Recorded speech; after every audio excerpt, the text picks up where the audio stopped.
First में हमारे पास कि अगर सब्जेक्ट वाहिद हो, यानी उसका जो फाइल होता है, जो सब्जेक्ट होता है, जो एक्शन परफॉर्म करता है, वो अगर वाहिद हो तो वर्ब भी वाहिद जो है वो इस्तेमाल करेंगे। और अगर जो सब्जेक्ट है वो जमा हो तो उसके साथ जो वर्ब है वो भी हम जमा का इस्तेमाल करते हैं।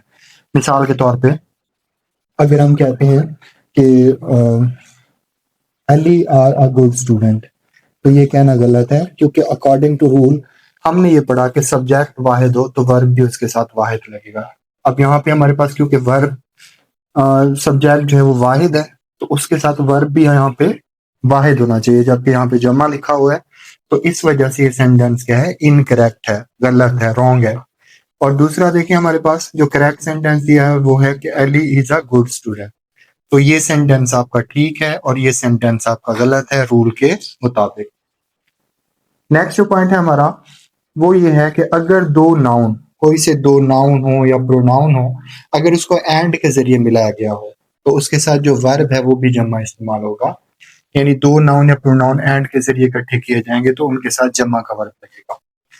ये भी इससे रेलिवेंट ही है, क्योंकि हमने पढ़ा था कि अगर सब्जेक्ट जमा का होगा तो वर्ब भी जमा का होगा। अब एंड लगाने से वो जमा हो जाएंगे, इसलिए उनके साथ जो वर्ब लगेगा वो भी होगा जमा का।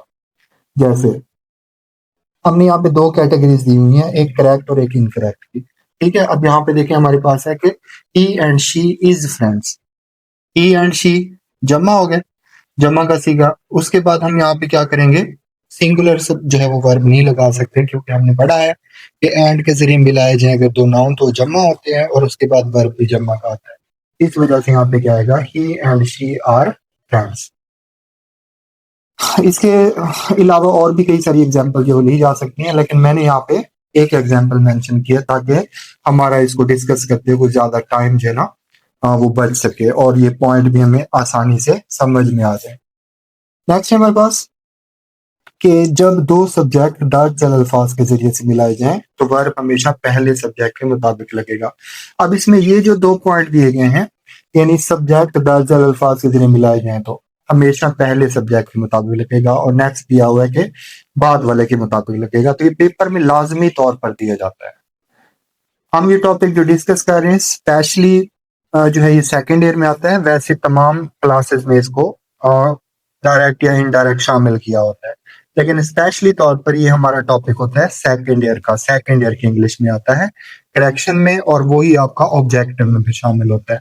तो इसमें ये दो पॉइंट जो है ना ये अक्सर औकात आते रहते हैं पेपर्स के अंदर, क्योंकि यहाँ पे स्टूडेंट कंफ्यूज हो जाते हैं कि पहले सब्जेक्ट के मुताबिक इस्तेमाल करें वर्ब या दूसरे सब्जेक्ट के मुताबिक इस्तेमाल